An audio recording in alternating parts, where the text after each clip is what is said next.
espresso machine. The model is an ECP3630. And the issue that was reported with it was that whenever it's flipped over to the on setting, is that it would immediately start to drip, even though it's only supposed to actually start once you've got it over on the brew setting here. When you look underneath this here, you'll see that there's a shower head with a screw that can be removed. So for ease, I actually just put the machine on its back, and I'm going to go right here and I'm just going to unscrew the shower head. Okay, so once the screw is out of there, I just used a pair of pliers just to kind of scoop in there and take out the shower head. Okay, so once you've got it loose from the seal, you can just push or rather pull it away. This shower head oftentimes builds up quite a bit of coffee in it, so you can always clean that out while you're doing this. Okay, so I just put the I guess the tank back in there with some water, and I've got it back upright, and I just wanted to show you what the issue would be. So if I turn this to on, you know, you've got to wait for the ready light to come on before you can go over to brew. But if you've got this issue, what you'll see, even with the shower head off, is that you'll start to see some pretty heavy dripping. I found that even after fixing the issue, I sometimes still get 1 or 2 drops, but that shouldn't really come through if you've got the portafilter filled with coffee. So again, just to emphasize, this little nozzle that you can see is where the drops of water would be coming from if this issue is happening with your machine. Okay, so the lights turn green, and throughout the entire process, no water ever dripped out. Now, obviously, if I turn the machine on, there you go, water coming right through. So I'll turn that off, and I will show you how to rectify the issue if you are still getting drips when the machine is just set to on. Okay, so with the machine unplugged and the tank taken out again, I'll direct your attention back to that nozzle. You can use a flathead screwdriver and actually just loosen this nozzle all the way. I had mine tightened quite a bit, but eventually you should get it loose. Same thing with this. Once you get it out, feel free to wipe it down. You might see some buildup on it as well. Okay, so once you've got it here, I'm actually going to put it upright again, and you'll see that there's a small spring with a silicone head on it, and that's what actually keeps the valve closed until you turn it on to brew. What can happen is over time you can get some buildup of calcium deposits or other, I guess, impurities, which can stop the valve from fully seating closed, which is why you'll start to get a drip. I tried just tapping the machine. There it is. You just saw it pop out there. So I'll show you under the light here, but there you've got the spring with the silicone head. And so one of 3 things can be happening. You can either be getting calcium deposits inside that opening of the valve or on the built up on the head itself. Number 2, the head can become deformed over time due to the heat exposure. So I'll show you what I suspect may be happening with mine as well. And then the last thing is just the heat from the machine can cause the spring overall to lose its sort of tension or the pressure that it would put on the opening. At which point you probably have to replace it, and to replace it costs anywhere between $6 and $15 for the spring and the silicone head there.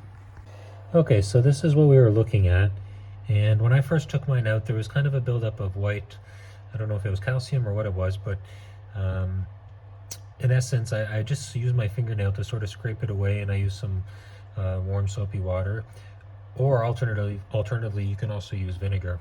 Now, I do suspect that mine may be starting to lose its shape, because if you can see, there's a little bit of an indentation there where it's actually starting to take shape of the nozzle opening itself. So maybe I will need to replace this eventually. Prior to putting it back in, I did stretch out the spring a little bit to try to add a little bit more force to it when it gets tightened back into the system.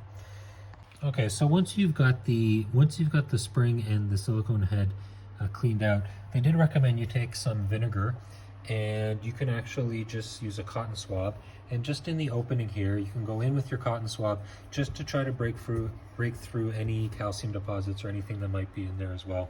So it'll be hard to see. I might turn the light on in a sec, but there's actually a nozzle opening in there. I may cut to a video in a second showing you that. But in effect, using the vinegar with the cotton swab will just help clean some of that out. Now, the last bit that you can do if you're really wanting to get it fully cleaned out is you can put the machine sort of on its upside down on its head, and you can use a funnel and just fill that opening. Fill that opening with a mix of vinegar and water, 50-50, and just let it sit. Let it sit for 10-15 minutes. Then when you're all done, flip the machine back over and empty out any of the vinegar that way. The last bit of advice that I saw, which was given, is that you can actually run a 50-50 mix of vinegar and water in the tank itself, and just run a few rounds of that through the machine, and that'll spit out any of the other deposits that could be in there. So in theory, once I've got this back reassembled, I would put it upright like so, and just run the machine, even just with the nozzle or even no nozzle in place, just to get rid of anything else that's built up in there. Once you've got everything reassembled, just make sure you tighten everything really tight, and you should be more or less rid of your problem. Just to show the steps in reassembly, you would take your cleaned off silicone head with the valve spring right there. Once that's in place, you take your nozzle, you put the nozzle back in as well. And for this part, again, you'll want to use a flathead. I made it a point of really tightening mine as hard as I could, just because I figure if my spring is losing any of its strength, I don't want to give it anything loose where it won't really fully press. Another issue, you could end up having no deposits in there whatsoever, and just because the machine vibrates and gets quite hot, what it can do is over time it can loosen this nozzle, and so because the nozzle will be looser, it's not putting as much pressure on the spring, and the spring is not pushing as much pressure on the head to close the opening. So that's why you just want to make sure with your flathead you just tighten this as hard as you can during reassembly. Next goes back on, and I guess I'll mention this very briefly. This is a gasket here. If you're getting leaking that's going outside of the two holes, so the leaking for me would have been happening out of these two holes when it was on, but sometimes people actually get leaking that comes on the outside through here. I guess on the other hand, so I would say on the outside here. That could be because your gasket is cracked or dried out, so you can always check it at this point. It takes a little bit of maneuvering to get it pulled out. I had a look at this one, it looks totally fine, so leaving as is, as that wasn't my problem. Okay, so now I've got the the shower head, and I put that back in place, and then the screw goes back in here as well. So again, you just want to tighten that nice and firm.